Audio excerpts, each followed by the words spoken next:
नमस्कार, आप देख रहे हैं पंच न्यूज भारत और मैं हूं आपके साथ सपना। चलिए रुक करते हैं आज की कुछ खास खबरों की ओर।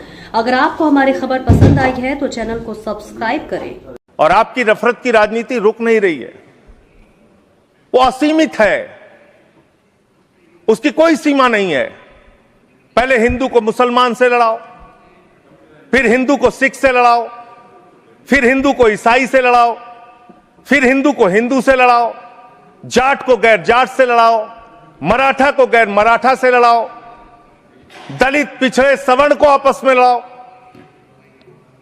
अभी आप एक बिल लेके आए, उस बिल के बारे में सुप्रीम कोर्ट ने कह के रोक लगा दिया कि यह बिल तो अस्पष्ट है, इसमें कोई स्पष्टता नहीं है इस बिल में।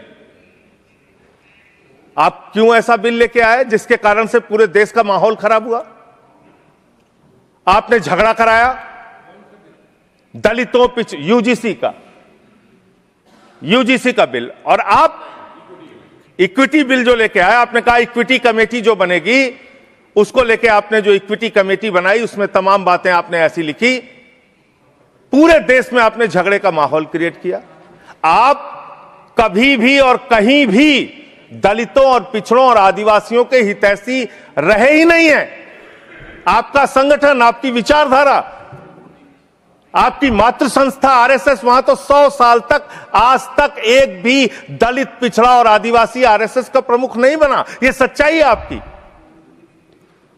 आप हल्ला मचा रहे थे कि देखो हमने दलितों, पिछड़ों, आदिवासियों के लिए कितना शानदार बिल हम लेके आए, कितना शानदार हमने काम कर दिया।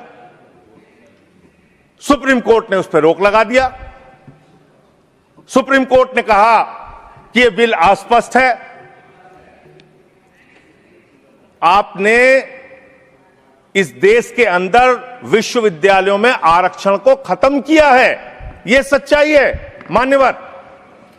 दलित, पिछड़े, आदिवासियों के लिए जो प्रोफेसर्स, असिस्टेंट प्रोफेसर्स की नियुक्ति होनी चाहिए, 80% से ज्यादा पोस्ट खाली पड़ी हुई है विश्वविद्यालयों में। और जो चीज आपके हाथ में है, आप दलितों, पिछड़ों, आदिवासियों के हितैषी कैसे हैं? 45 सेंट्रल यूनिवर्सिटीज है जिसमें से 38 केंद्रीय विश्वविद्यालयों में सिर्फ और सिर्फ सवर्ण जाति के लोग वीसी हैं और 7 में दलित, पिछड़े और आदिवासी हैं। तो आप बताइए जी, आज आप बताइए, आप मुझे बताइए, आपको 45 में से 38 सिर्फ एक जाति के, सवर्ण जाति के लोग मिल रहे हैं और बाकी 7 आपने पिछड़ा, दलित, आदिवासी बनाया और आप कहते हैं आप दलितों, पिछड़ों, आदिवासियों के हितैषी हैं।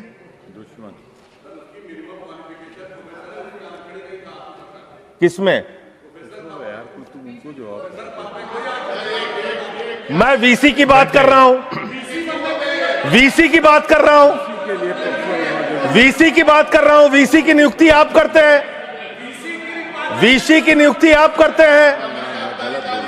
इसका मतलब दलित, पिछड़ा और आदिवासी बीसी बनने योग्य नहीं है, यह आपकी मानसिकता है। इसका मतलब आपकी मानसिकता है पिछड़ा, दलित और आदिवासी प्रोफेसर बनने योग्य नहीं है। 12 साल क्या किया आप नॉट फाउंड सुइटेबल की कैटेगरी में डाल देते हैं उन लोगों को। आप क्या न्याय कर रहे हैं उनके साथ? पूरे देश के हाई कोर्ट, सुप्रीम कोर्ट की हालत देखिए सर। देश का है सुप्रीम कोर्ट एक और 25 हाई कोर्ट। वहां पे कितने जज हाई कोर्ट के अंदर या सुप्रीम कोर्ट के अंदर दलित, पिछड़े, आदिवासी हैं? पता कर लीजिए, आपको पता चल जाएगा। तो अगर कहीं उनके साथ न्याय की बात आती है तो आप न्याय नहीं, नौटंकी करते हैं, जानबूझ के दिखाने की कोशिश करते हैं कि आप उनके हितैषी हैं, जबकि आप हैं नहीं। आपको है ना, और पूरे देश का वातावरण खराब किया आपने। मैं इस सदन के अंदर आपके माध्यम से सरकार को प्रस्ताव देना चाहता हूं, अगर आपकी नीयत साफ है तो हर विश्वविद्यालय में 2 तरह की कमेटी बनाइए। एक जो सिर्फ और सिर्फ कास्ट डिस्क्रिमिनेशन को देखे, यानी कि जाति के आधार पर भेदभाव को देखे, और दूसरी कमेटी आप वहां पर बनाइए जिसमें कि हर प्रकार के भेदभाव को आप कवर कीजिए। कोई झगड़ा ही नहीं होता। भाषा के आधार पर भेद, लिंग के आधार पर भेद, किसी भी प्रकार का भेद, उसको देखने के लिए एक कमेटी बनाते और जाति के आधार पर हो रहे भेद को देखने के लिए एक कमेटी बनाते, कोई झगड़ा ही नहीं होना था। आपने जानबूझ के झगड़ा कराया।